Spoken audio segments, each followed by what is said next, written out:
tiyo anigoon dhadhamin badar yaan xalay saqdii dhexe dharkan duulka faana wasaq weeye dhahayaan dhaqay oon majuujo waray oon dhammaystiray dhibta waanu nugulahay in laydilana dheeldheel iyo waa dhaqsiya orod dharbaaxada ma oran karo ma ogoliya iga dhaaf dhirif iyo carooshana kol horaan ka dhaarto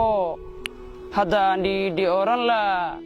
aniga isdhaawici oo dhibkayga weeyaan waxaan ku dhiiraday dhididkayga cunidii maa la dhacayna maba rabo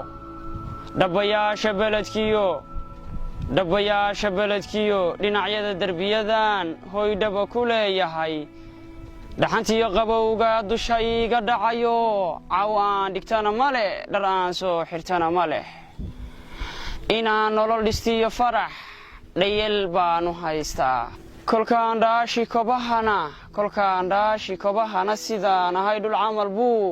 kii dhaqaala haystaa dhabta iigu saaraa lugihiisa dhumucda leh dhabankayga diifiyo dhusuq iyo duruufiyo dhacsaal iyo tabcaannimo aan iga dhammaanayn ayaa 100 dharaarood iyo tiro wax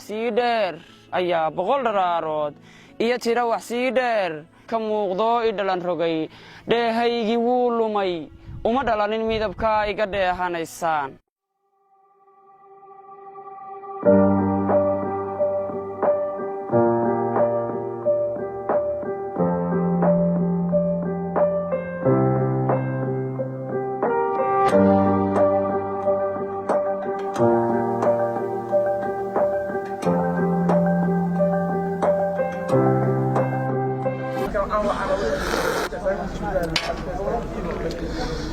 intii aan dhacdhacayoon mashaqada dhex taagnaa qof idhaaday baan jirin qof idhayayna maba arag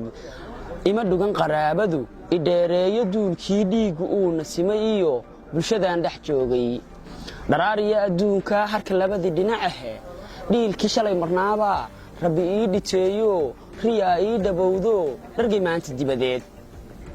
ruux shalay dhaawacay 100 jeer ganac dhabay ooni dhuganin jeer kaan dhimrinta uga baahnaa ayaa maanta igu dhuri saaxiib ku dhow baanahay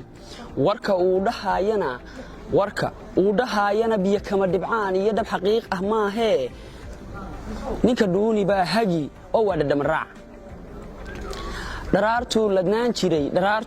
ladnaan jiray anna aan dhacdhaca iyo kolii dhiib wax oran jiray gacantana u dhigan jiray isna uu dharbaaxada iiga dhigay abaalkoo ila dhacay haraatida wuu iloobay doohane dhaayahayga biriqdii ka dhex duushay maba oga dhakadayda ciiduu ku dhoodhoobay berigii waxaan dhicin ka soo qaad dhiilkan inaan mar soo helo dhankaagay ku xirantee adaa iga dhimane toog dhag ku sii saxiixoo ii dhammayna igu yidhi aniguna dhabcaaliyo dhibbanaha ka aarsada qofkii shalay ku dhigay nabar oo u dhaarsan maahiye hantidiiyo dhaqaalaha kuma dhibayo ruux qura